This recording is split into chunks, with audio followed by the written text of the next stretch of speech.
My fellow Filipinos, I speak to you today as a Filipino who has dedicated my life to public service and loved this country too much to stay silent.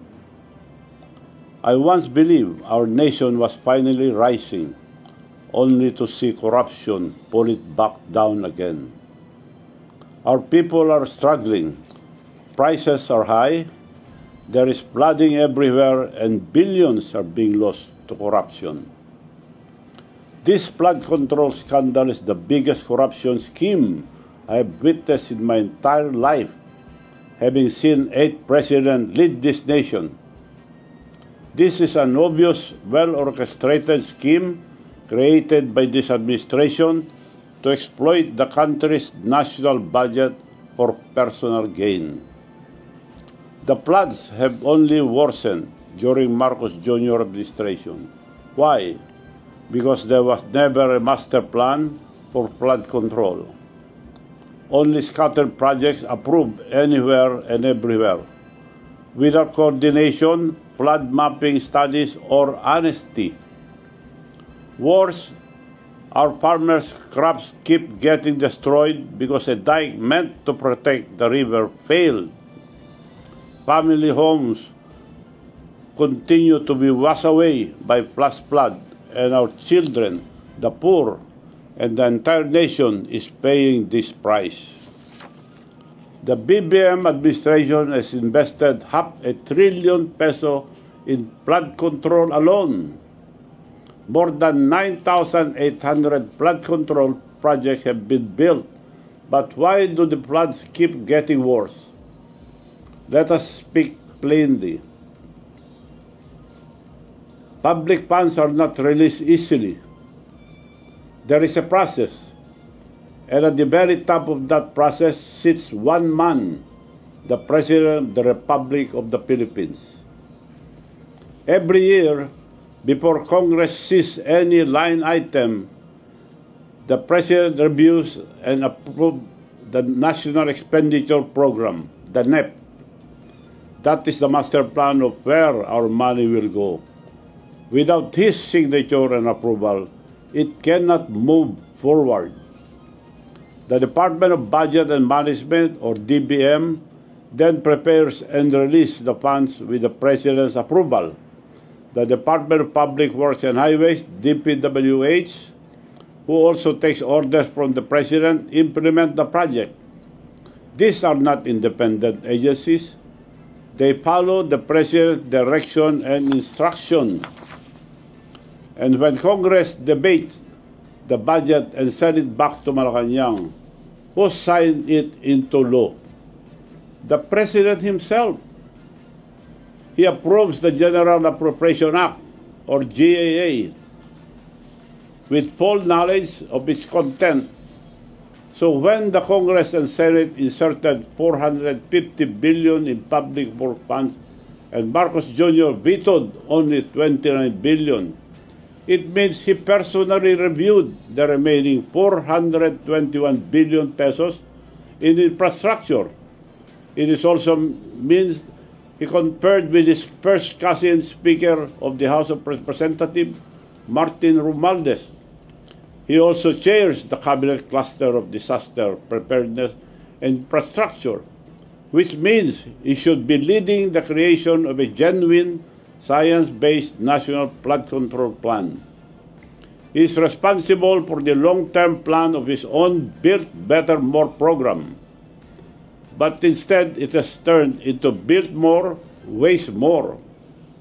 Every major flood project, every rehabilitation program, every large-scale public works, all of it passes through his desk.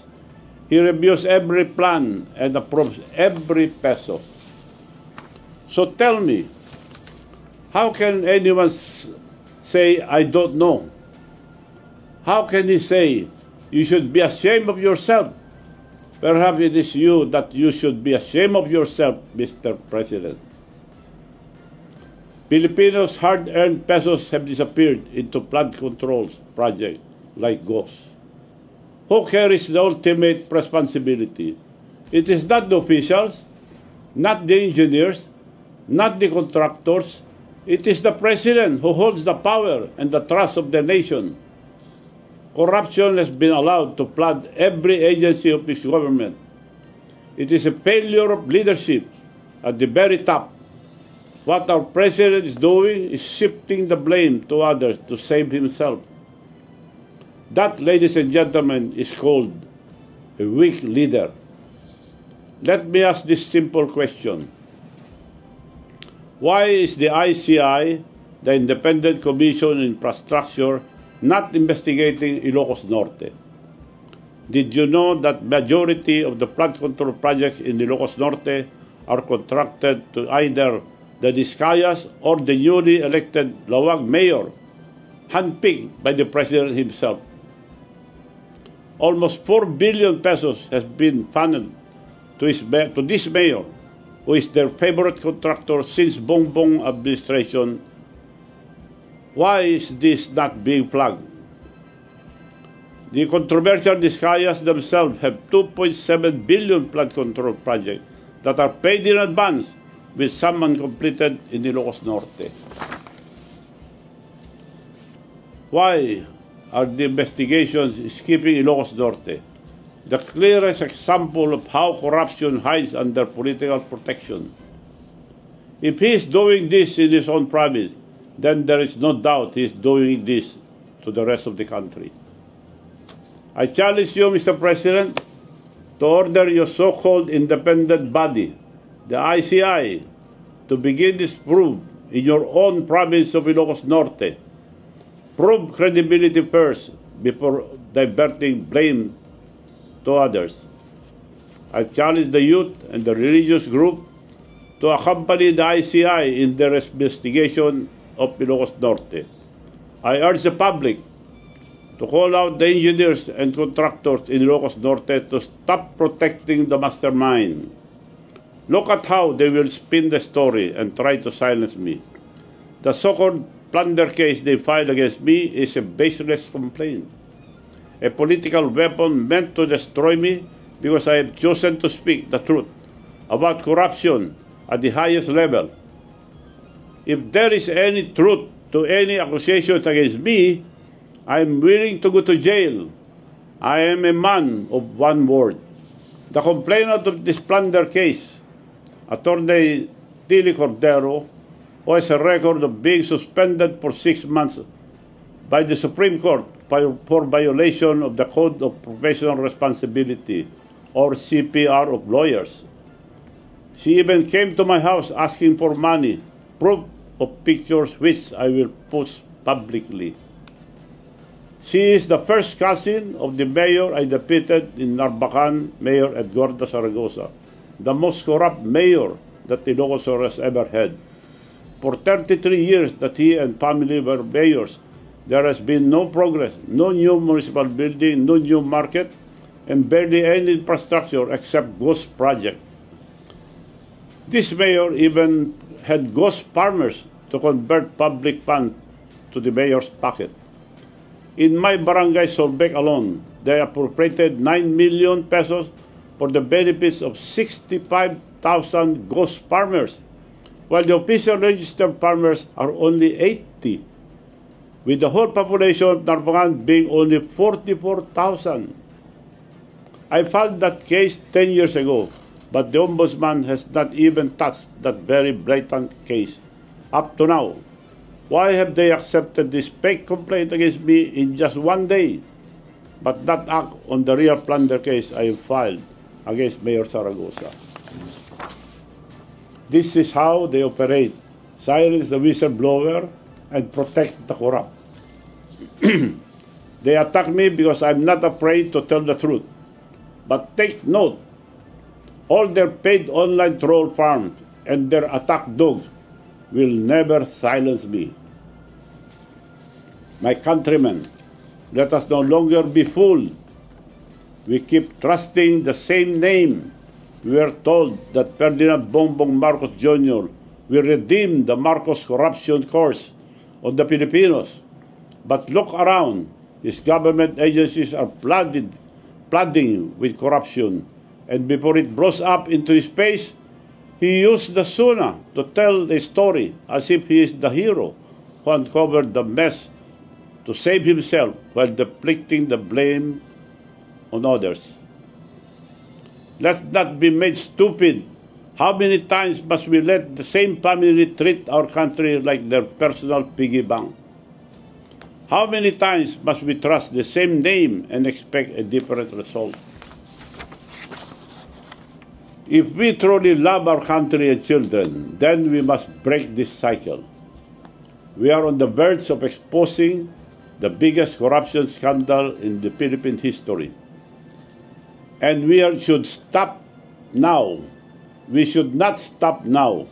Let us not allow the ICI, which was created by the President himself, to control or limit the investigation. Allow different groups to investigate in the ICI who will not be afraid to ask hard questions, and it should be viewed publicly for transparency. We cannot let them protect his friends and his cousins, his family, and most of all, the President himself. Now that the truth is out, we cannot wait for change. We must force it. Thus, in power will not fix this system. It must be the people. First, to our farmers and workers, demand accountability. Your fields are still flooded, even after billions have been spent. Your roads keep collapsing after every storm, and your towns still sink in mud. Second, let the student lead, stand up, organize, and lead the peaceful but powerful movement. This is your future. They are stealing. Stand united. When the youth stand united as one, no power can silence them. Third, and I appeal to all politicians, politicians should set aside ambition. Forget colors, forget alliances. This is no longer about politics. This is about restoring the nation's honor. Those who still have integrity, speak now. History will remember the few who stood up and forget the many who stayed silent. Fourth, the police and armed forces stand with the people, not with the powerful. You swore an oath to defend the Republic, not any single politician. When the people protest peacefully, please protect them. Do not prosecute them. For our mutual education, the primary provision that defines the duty of the armed forces of the Philippines under the Constitution is Section 3, Article 2, which provides, thus, civilian authority is at all times supreme over the military. The armed forces of the Philippines is the protector of the people and the state to secure the sovereignty of the state and the integrity of the national territory. Reading the above provision does not say that the AFP is the protector of the President and his government. It says protector of the people and the state. And finally, to all Filipinos, demand accountability at the top. The truth can no longer be hidden, and the people will no longer be silenced. We are not stupid. We deserve better. Our children deserve better. If we stay silent, the truth will be buried again, and our children will pay the price. This is not about politics. It is about true or sober leadership and accountability. If the President cannot face the truth and take responsibility for his failures, he must step aside for the sake of the nation. A voluntary resignation would not be a humiliation. It would be an act of dignity, a rare moment of courage that could still restore trust in our institution. Every peso diverted and every project that doesn't exist is not just a waste. It is a loss of life, loss of security, loss of dignity. I urge all of you to rise and speak and to act now so that the truth may guide our country forward. Thank you, and may God bless the Philippines. This is Manong Chavit Singson.